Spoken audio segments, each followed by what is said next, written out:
ध्यान योग। नाम सिमरन दो तरह के होते हैं, एक ध्यान रहित, एक ध्यान सहित। जो ध्यान सहित नाम जप होता है उसकी कीमत बहुत ज़्यादा है। ध्यान किसका करना, अब ये भी हम आपको समझाते हैं। ध्यान करने के कई तरीके हैं। पहले तो साकार ध्यान है, दूसरा निराकार ध्यान है। साकार ध्यान तो अपने इष्ट देव का किया जाता है, चाहे वह राम जी का हो, चाहे कृष्ण जी का हो, चाहे भगवान शिव का हो, चाहे श्री जगत जननी भगवती माँ का हो, चाहे प्राण प्यारे बाबा का हो, चाहे भगवान दत्तात्रेय जी का हो। जिसके इष्ट जो हैं उन्हीं का ध्यान किया जाता है। तो ध्यान की विधि हमने बताई है कि कैसे साकार ध्यान किया जाता है। साकार ध्यान हृदय के स्थान में किया जाता है। उसी प्रकार नाम लेते हुए हृदय में उनका ध्यान करना चाहिए। तो ये है साकार ध्यान अपने इष्ट देव का। दूसरा निराकार ध्यान है। निराकार ध्यान करने के लिए प्रकाश का ध्यान किया जाता है। प्रकाश का ध्यान पहले नाभि स्थान में किया जाता है। सुबह सुबह सूरज जो सबसे पहले चढ़ता है उस प्रकाश का नाभि स्थान में ध्यान किया जाता है। निराकार ध्यान का दूसरा तरीका सुरत शब्द योग है। शब्द के ऊपर ध्यान लगाया जाता है। जब आप नाम सुमरन करेंगे उस समय उस नाम की जो आवाज़ निकलती है उस आवाज़ के ऊपर मन की सुरत को लगा दिया जाता है। इसको भी बहुत से संतों ने बहुत उच्च कोटि का अभ्यास बोला है। शब्द को शब्द ब्रह्म भी बोलते हैं। श्री भगवान के नाम को भी शब्द ब्रह्म बोलते हैं। इसमें थोड़ा और समझने की ज़रूरत है। ये सृष्टि कैसे रची गई ये समझना चाहिए। पहले सिर्फ ब्रह्म था। ब्रह्म के मन में संकल्प उठा सृष्टि रचने का। उस संकल्प से शब्द पैदा हुआ और शब्द से स्थूल जगत रचा गया। तो हमें वापस ब्रह्म में जाने के लिए उसी तरतीब, उसी ऑर्डर से जाना पड़ेगा।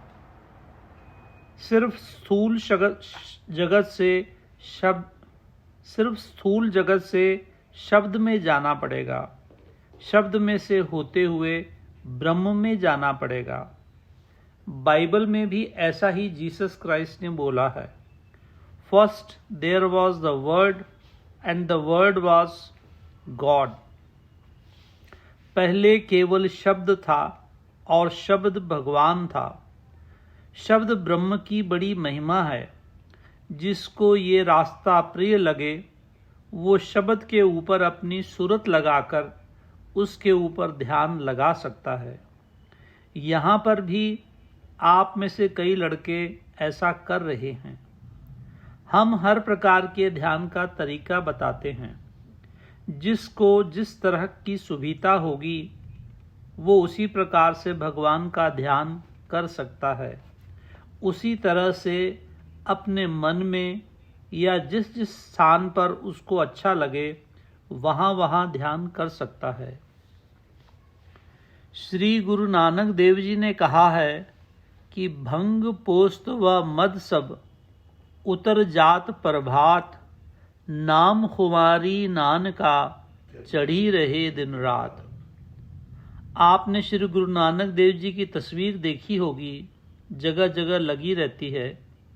गुरु जी की आंखें ऊपर चढ़ी रहती हैं। गुरु नानक साहब जी कहते हैं, भांग पियो, शराब पियो, पोस्त का नशा लो। वो रात को चढ़ता है थोड़ी देर के लिए सुबह उतर जाता है, लेकिन राम नाम का नशा दिन रात चढ़ा रहता है, पल भर के लिए भी नहीं उतरता। तो नाम कैसे लेना चाहिए अब हम बताते हैं। सबसे ऊंची विधि नाम की क्या है? इतनी उमंग, इतने अनुराग, इतने प्रेम से, इतने पिघलते हुए मन से नाम लेना चाहिए कि पत्थर भी सुने तो पिघल जाए। ऐसे प्रेम व ऐसे अनुराग से नाम लेना चाहिए कि रोम रोम से राम नाम की धुनी निकलने लगे। कहते हैं 88,000 रोए हैं शरीर के ऊपर। जब सचमुच प्रेम की इंतहा हो जाती है, प्रेमामय भक्ति हो जाती है, तो 88,000 रोए में से राम नाम की धुनी निकलना शुरू हो जाती है। तो अपने को ऐसा एम रखना चाहिए, अपने को ऐसा ध्येय रखना चाहिए नाम लेने के लिए। नाम लेने के साथ साथ नामी का ध्यान किया जाता है। कई दफ़े ऐसा भी होता है कि नामी मन में बैठ जाता है, नाम रह जाता है। हमारे पिछले कई दिनों में कई लड़के लड़कियां आए, देखो जी हमारा नाम रह गया, घबरा कर आते हैं, नाम नहीं हो रहा है। हम बोलते हैं क्या होता है भाई? बोले बाबा के दर्शन होते रहते हैं। हम बोलते हैं घबराने की क्या बात है? नाम किस लिए लिया जाता है? किसी को बुलाने के लिए, नामी को बुलाने के लिए। जब भगवान ही आकर हृदय में बैठ जाएं, तो अब नाम नहीं भी लिया तो क्या फर्क पड़ता है? बिल्कुल घबराने की ज़रूरत नहीं। नामी अगर मौजूद है तो नाम नहीं भी लिया तो चलता है। नामी ही पास आके बैठ गया तो नाम कैसे लेंगे? नामी जिस वक्त हृदय में आ जाता है तो नाम अपने आप रह जाता है। इसमें घबराने की ज़रूरत नहीं है, क्योंकि उसी नामी को बुलाने के लिए हम नाम ले रहे थे। नाम अपराध 10 होते हैं। यदि ये अपराध किए तो नाम फल नहीं देता है। उनमें से 2 मुख्य अपराध हैं। एक तो ये है कि अगर हम किसी जगह से महाराज, बाबा या भगवान का निरादर सुन लेंगे तो नाम निष्काम हो जाएगा। दूसरा मुख्य अपराध ये है कि नाम का निरादर हम सुन लेंगे तब भी नाम कुछ फल नहीं देगा। एक दफ़ा महाप्रभु चैतन्य देव एक जगह व्याख्यान दे रहे थे। वे नाम की महिमा बता रहे थे। एक व्यक्ति खड़े होकर बोले, महाराज, आप जो नाम की इतनी महिमा बता रहे हैं वो दिखने में तो नहीं आती। तो महाप्रभु दौड़ पड़े भागीरथी गंगा की तरफ। बोले, मैं अपवित्र हो गया हूँ। उन्होंने सीधी गंगा जी में छलांग लगा दी। लोग दौड़ पड़े उनके पीछे। बड़ी मुश्किल से महाप्रभु को बाहर निकाला। वे बोले, मेरे कानों में नाम का निरादर पड़ गया, मैं अपवित्र हो गया। यही चीज़ हम आपको बताते हैं। जहाँ श्री भगवान का या श्री भगवान के नाम का निरादर हो, वहाँ एक पल रुकना नहीं चाहिए। उसका बड़ा भारी पाप लगता है। नाम का निरादर हम सुनते रहेंगे, हमारे कानों में पड़ता गया तो अंदर से विश्वास टूट जाएगा, और अगर विश्वास टूटा तो नाम क्या फल देगा।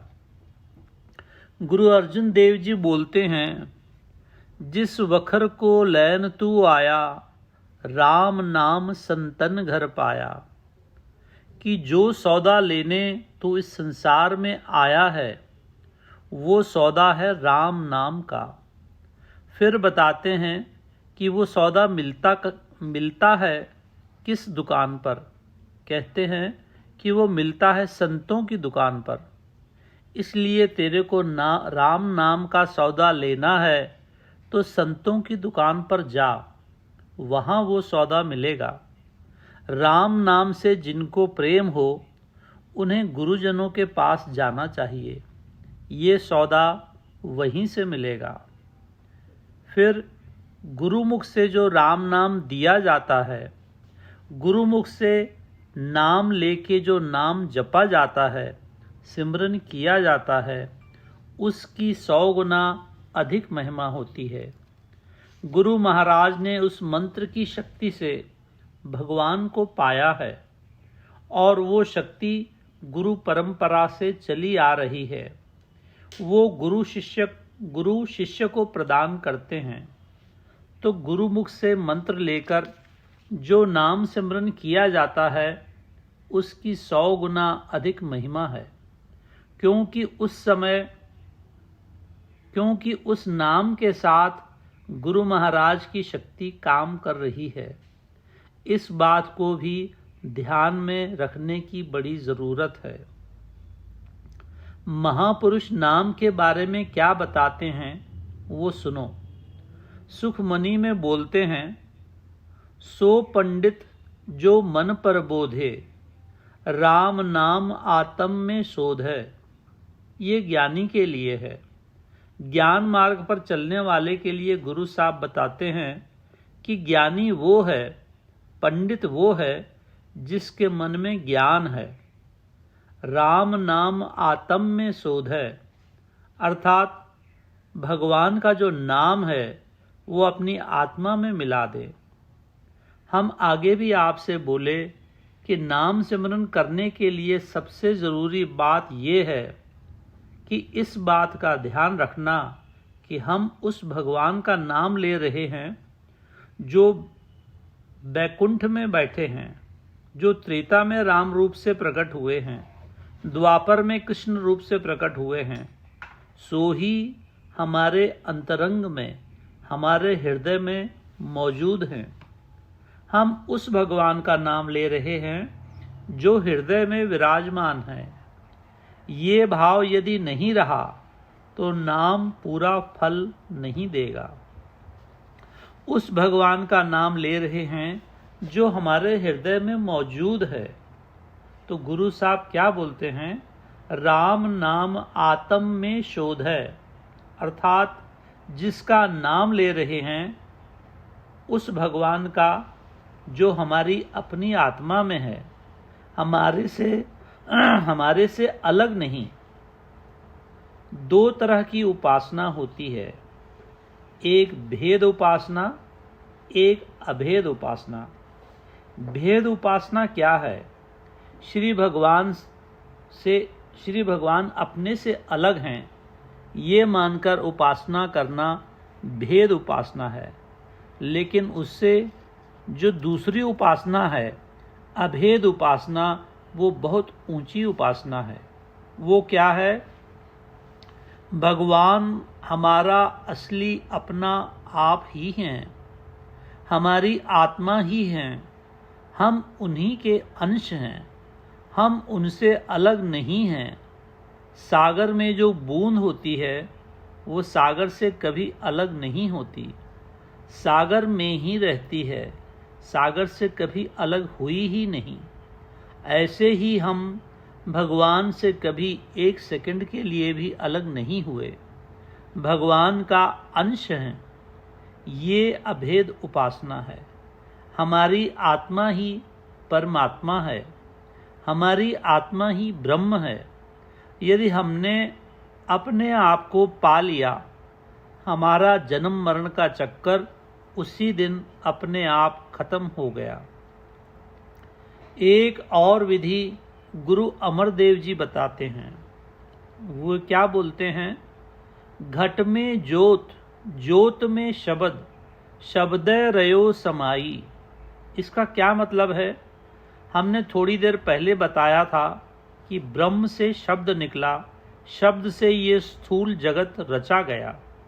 हमारे पुराणों में कहा जाता है कि क्षीर सागर से ओंकार की ध्वनि निकल रही है। ये पुराणों की जितनी बातें हैं दरअसल इनके पीछे असलियत है। वे हमें सतमार्ग पर ले जाती हैं। हम नहीं समझते कि ये क्षीर सागर नाम क्यों दिया गया है। हमारे अंदर जो आत्मा है सर्वव्यापी और प्रकाश स्वरूप है। क्षीर क्या है?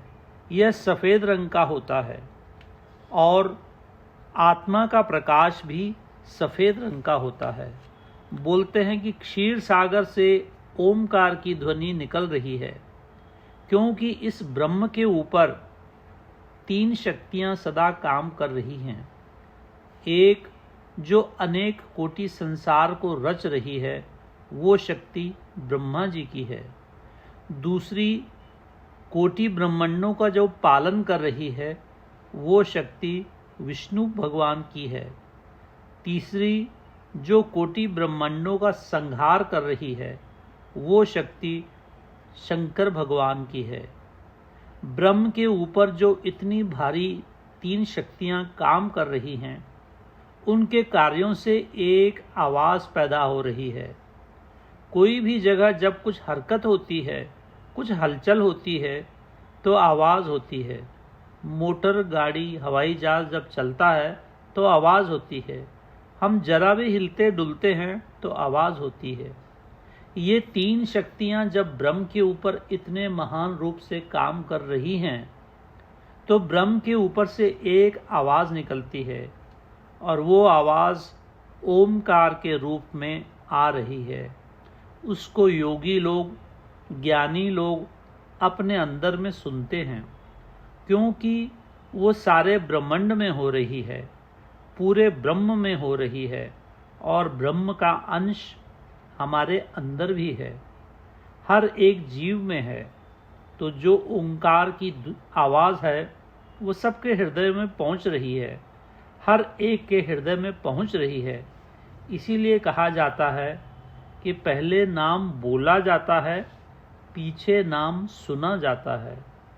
पहले ओम और राम बोलते हैं, पीछे जब हमारे अंदर जागृति हो जाती है, जब साधना करने पर हमारी वृत्ति अंतरंग में बाबा की दया से चली जाती है, तो वो आवाज़ हमें हमारे अंतरंग में सुनाई देनी शुरू हो जाती है। वही ओम शब्द है। ओम या राम जिसको बोलते हैं, वो बीज शब्द ब्रह्म के ऊपर से उपज रहा है और हर एक के हृदय में आ रहा है, और उस बीज शब्द को पकड़ना होता है। वही सच्ची ब्रह्मनाद है जिसको भगवान बोला गया, वही शब्द है, वही ब्रह्म बोला गया है। आहिस्ता आहिस्ता करते करते जैसे जैसे चित्त की शुद्धि हो जाती है, तैसे तैसे अंदर का वह सूक्ष्म तत्व प्रकट होता है। ऐसे ही ओमकार की ध्वनि जो हमारे अंतरंग में हो रही है, सारे ब्रह्मांड में हो रही है, उसकी आवाज़ सुनाई देती है। सद्गुरुनाथ महाराज की जय।